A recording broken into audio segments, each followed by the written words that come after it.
Baiklah, sekarang kita akan bahas tentang variabel acak. Variabel acak di sini adalah suatu fungsi yang menghubungkan antara suatu kejadian dengan numeriknya. Jadi numerik di sini ialah berkaitan dengan bilangan pastinya. Bisa itu bilangan bulat, bilangan asli, ataupun bilangan cacah. Variabel acak itu contoh yang paling nyata atau yang paling sering kita temui di kehidupan sehari-hari ialah misalnya dalam hal pelemparan sebuah dadu. Jadi kejadiannya adalah pelemparan sebuah dadu. Kemudian untuk numeriknya itu adalah munculnya mata dadu. Seperti kita ketahui bahwa mata dadu itu ada 6. Ada 1, 2, 3, 4, 5, 6. Sehingga kita bisa nyatakan ruang sampelnya itu adalah 1, 2, 3, 4, 5, 6.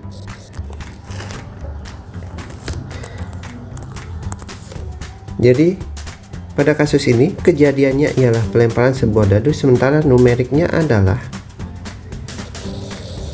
ini ya. Kita bisa nyatakan pelemparan sebuah dadu itu menjadi bentuk bilangan. Ya, jadi ini adalah contoh daripada variabel acak.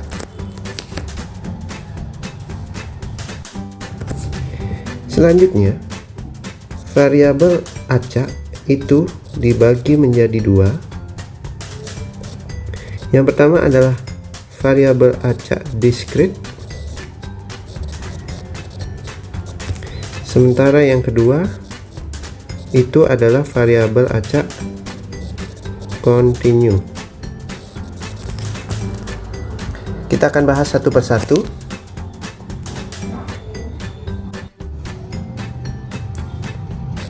Variabel acak diskrit ialah variabel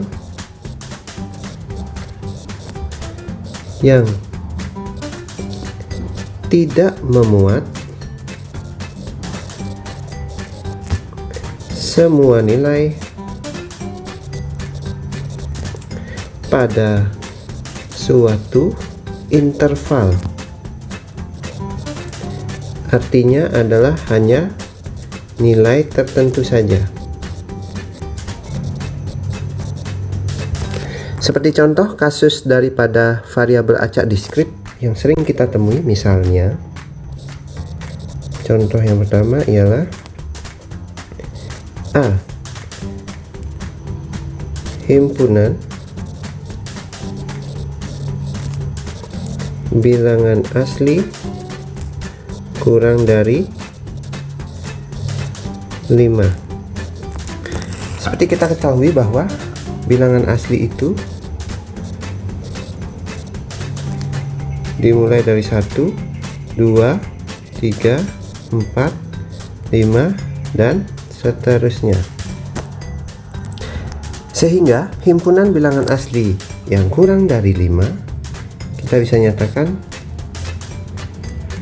1, 2, 3, 4. Kalau kita perhatikan lagi, di antara interval 1 dan 2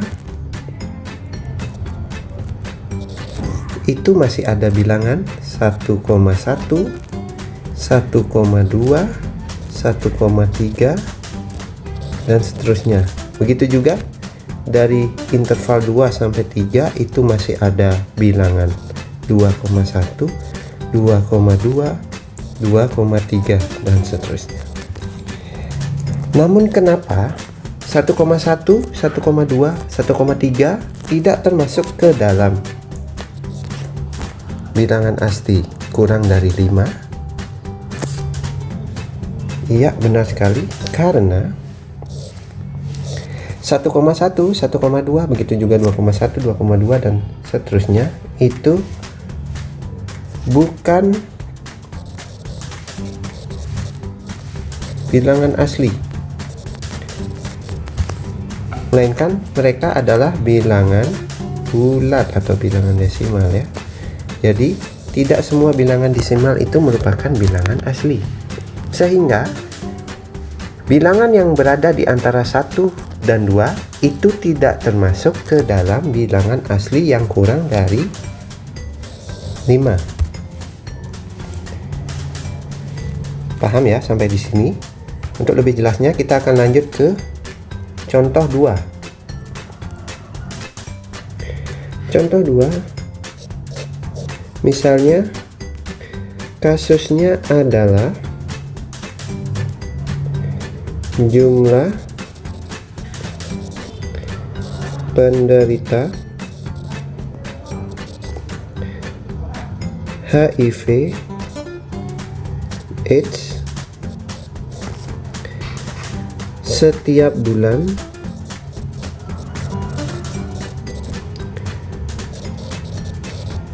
pada tahun 2020 di kota A misalnya.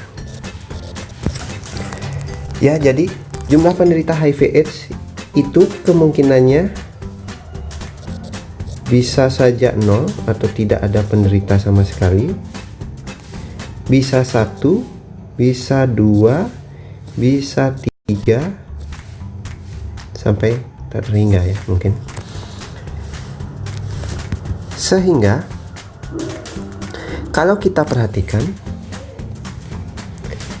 di antara 0 dan 1 atau antara interval 0 dan 1 itu ada 0,1, 0,2, 0,3 dan seterusnya. Begitu juga dari 1 sampai 2 ada 1,1, 1,2 sampai 1,9 mungkin, dan sebenarnya ada banyak sekali ya, ada 1,15, ada 1,16 dan sebagainya. Tetapi kenapa kita memilih input ruang sampelnya adalah seperti ini, 0, 1, 2, 3 dan sebagainya, dan sementara nilai-nilai ini 0,1, 0,2, 0,3 dan sebagainya itu tidak termasuk. Sekali lagi, karena bilangan-bilangan ini itu bukan bilangan cacah. Kenapa harus bilangan cacah? Karena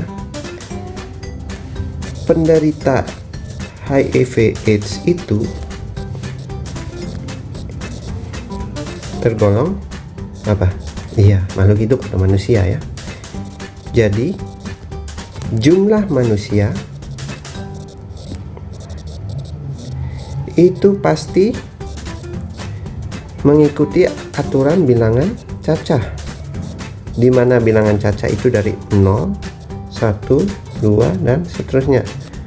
Tidak mungkin ada manusia misalnya jumlahnya 2,5 orang seperti itu, atau negatif 2 orang, kan tidak mungkin ya. Jadi jika berkaitan dengan jumlah benda atau jumlah manusia, maka itu akan termasuk ke dalam variabel acak diskrit. Oke, kita lanjut ke variabel acak kontinu. Variabel acak kontinu itu adalah kebalikan daripada variabel acak diskrit, di mana variabel ini mengandung semua nilai pada suatu interval. Seperti contoh, misalnya adalah pengukuran tinggi badan siswa SMA Negeri 1 Manggis misalnya. Nah, dari hasil pengukuran tinggi badan siswa di SMA Negeri 1 Manggis diperoleh bahwa tinggi badan siswa yang terendah itu adalah 150 cm, sementara tinggi badan siswa tertinggi atau terbesar itu adalah 175 cm. Jadi di antara 150 dan 175 ini tentu ada banyak sekali bilangan rasional ya. Ada 151, ada 152, ada 153,5, ada 160,7, ada 170,9 sampai 175. Jadi jika kita menemukan tinggi badan siswa itu 151 cm kan bisa ya, sah saja. Kita perhatikan di sini bahwa X itu mewakili tinggi badan siswa,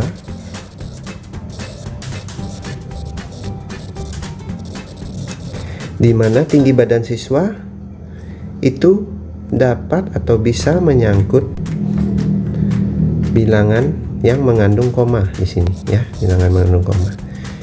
Jadi kalau tinggi badan itu mengandung koma kan sah-sah saja seperti itu. Sehingga tinggi badan siswa di sini tergolong ke dalam bilangan real. Jadi pengukuran tinggi badan siswa di SMA Negeri 1 Manggis itu termasuk ke dalam variabel acak kontinu, di mana penulisannya adalah Rx itu adalah X merupakan tinggi badan siswa di mana X lebih dari sama dengan 150 dan X kurang dari sama dengan 175. X bilangan real. Ya, itu tadi adalah contoh daripada variabel acak kontinu. Masih ada banyak lagi variabel acak kontinu, itu bisa tentang kecepatan. Kecepatan itu jika mengandung koma kan sah-sah saja ya. Kemudian ada massa dan sebagainya.